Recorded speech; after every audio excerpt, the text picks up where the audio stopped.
Ada kembali di NTV Prime. Pemirsa, jual beli rekening kembali marak terjadi dan digunakan untuk tindakan kriminal.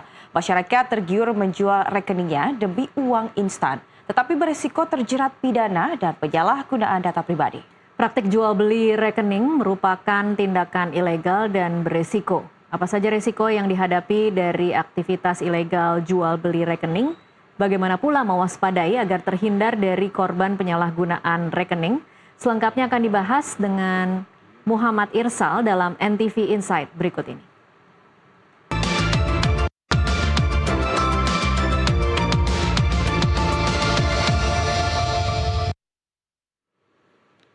Pemirsa, praktik jual beli rekening bank bukan isu baru, bahkan kini semakin merajalela di Indonesia. Modus ini menghantui dunia perbankan. Biasanya, praktik ini melibatkan pencurian identitas pribadi, pemalsuan kartu identitas, bahkan ada kasus di mana pemilik rekening sendiri terlibat tanpa sadar. Apa sih jual beli rekening bank? Singkatnya, jual beli rekening bank adalah transaksi ilegal di mana seseorang menjual atau membeli rekening bank yang sudah aktif, biasanya lengkap dengan kartu ATM dan buku tabungan. Rekening ini kemudian digunakan untuk menampung dana dari aktivitas kriminal seperti penipuan, judi, narkotika, hingga pencucian uang lintas negara. Bagaimana jual beli rekening terjadi? Modus jual beli rekening bank biasanya dimulai dari kompromi data pribadi. Pelaku mengakses data KTP melalui kebocoran data, kemudian penipuan atau phishing, dokumen hilang atau dicuri, atau pembelian data ilegal di pasar gelap. Setelah memperoleh identitas seseorang, pelaku memodifikasi foto pada KTP curian, lalu menggunakannya untuk membuka rekening baru. Petugas bank kerap kali terkecoh karena data administratif tampak valid.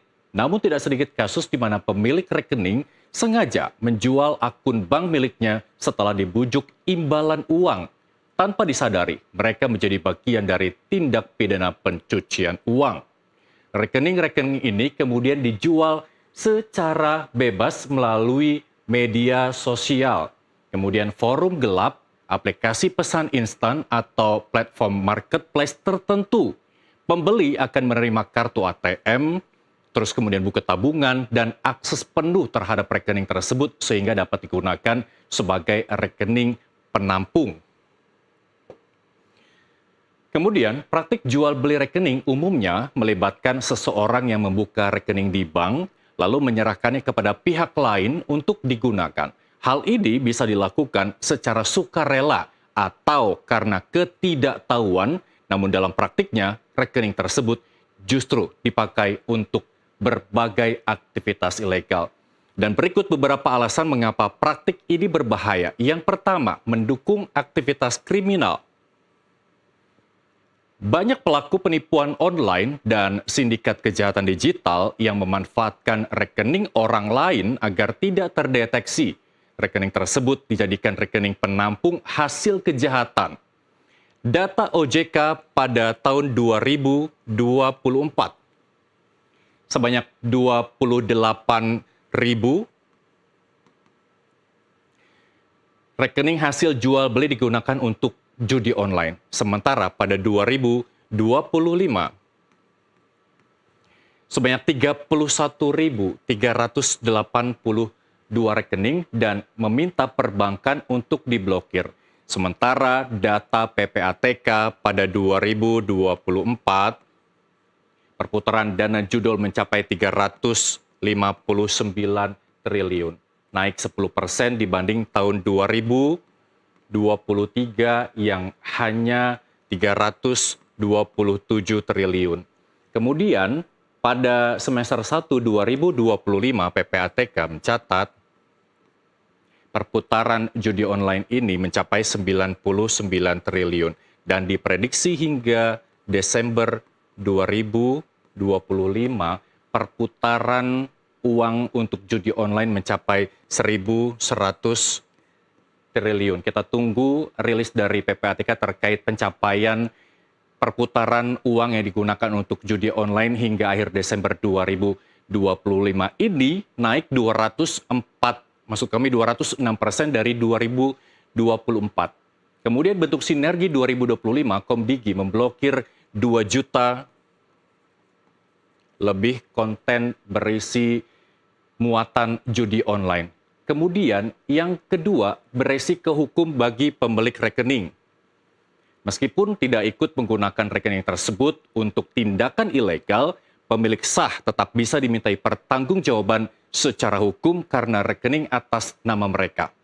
Sementara yang ketiga, pencemaran identitas digital. Ketika rekening digunakan untuk kejahatan, nama baik Anda di mata institusi keuangan bisa tercoreng. Dalam jangka panjang, hal ini akan menyulitkan Anda dalam melakukan pengajuan produk keuangan lainnya seperti KPR, kartu kredit, atau bahkan pinjaman. Dan yang keempat adalah pelanggaran Undang-Undang ITE dan tindak pidana lainnya. Berdasarkan Undang-Undang Informasi dan Transaksi Elektronik serta Undang-Undang Tindak Pidana Pencucian Uang, jual beli rekening masuk dalam kategori pelanggaran hukum dan bisa dikenakan sanksi pidana, termasuk Undang-Undang Perlindungan Data Pribadi atau PDP. Berikutnya, OJK mengklasifikasikan rekening bank berdasarkan aktivitas menjadi 3. Yang pertama itu adalah rekening aktif, kemudian rekening tidak aktif, dan rekening dorman. Kita bahas satu persatu. Rekening aktif adalah rekening yang memiliki aktivitas pemasukan, penarikan, atau pengecekan saldo. Sementara rekening tidak aktif, yaitu rekening yang tidak memiliki aktivitas pemasukan, penarikan, atau bahkan pengecekan saldo lebih dari 360 hari. Sementara rekening dorman, yaitu rekening yang tidak memiliki aktivitas pemasukan, penarikan, atau pengecekan saldo lebih dari 1.800 hari. Rekening bisa dibekukan dan kemudian butuh reaktivasi untuk melakukan segala macam transaksi melalui rekening Anda.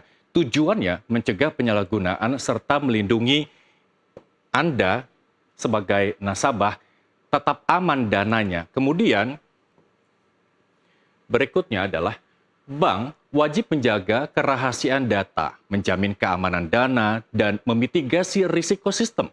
Sementara nasabah berkewajiban menjaga kerahasiaan PIN atau OTP dan memantau transaksi pribadi. Lengkapnya berikut ini. Kita telisik hak dan kewajiban dari bank. Lengkapnya, bank berkewajiban merahasiakan data nasabah dan simpanannya, bertanggung jawab menjaga uang nasabah, penyimpan, terus kemudian menerapkan standar keamanan teknologi dan mitigasi risiko yang memadai, dan wajib memberi kompensasi jika pembobolan terjadi akibat kelalaian sistem bank. Kemudian bank berhak menolak pembayaran jika persyaratannya tidak terpenuhi dan melakukan pemblokiran rekening atas dasar putusan pengadilan atau perjanjian. Sementara hak dan kewajiban nasabah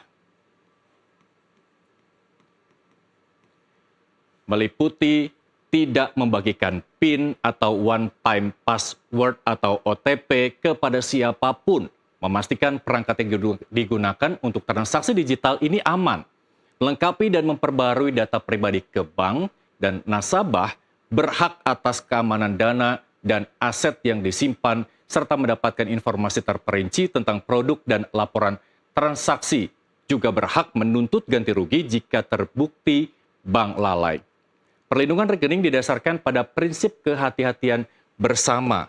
Kemudian bank bertanggung jawab jika ada kelalaian sistem, namun nasabah juga menanggung risiko jika data rahasia diberikan ke pihak ketiga.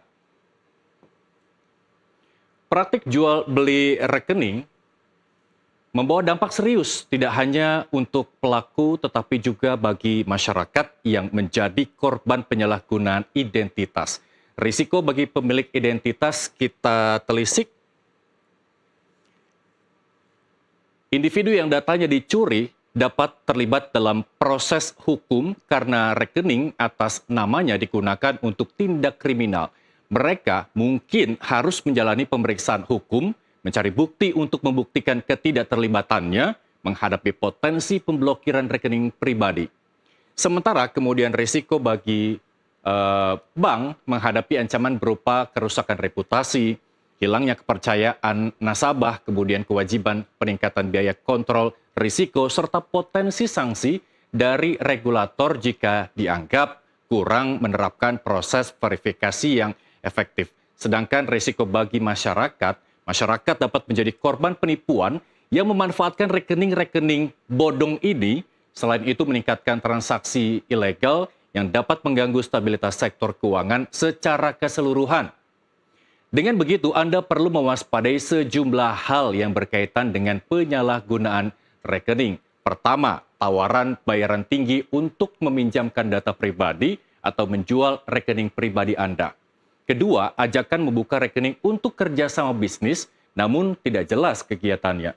Ketiga, orang asing atau pihak yang tidak dikenal meminta Anda untuk membuka rekening atas nama sendiri, lalu menyerahkan kepada oknum tersebut.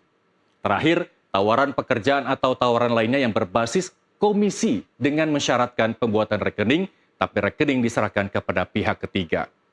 Di era kemudahan membuka rekening bank secara online melalui smartphone memang sangat membantu, namun risiko kejahatan siber juga meningkat drastis. Penjahat tidak perlu lagi datang ke bank karena bisa mencuri identitas dan uang Anda dari jarak jauh.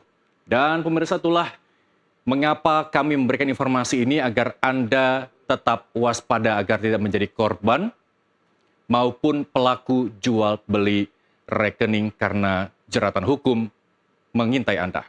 Demikian NTV Insight, saya Muhammad Irsal. Kita bertemu di NTV Insight berikutnya. Sampai jumpa.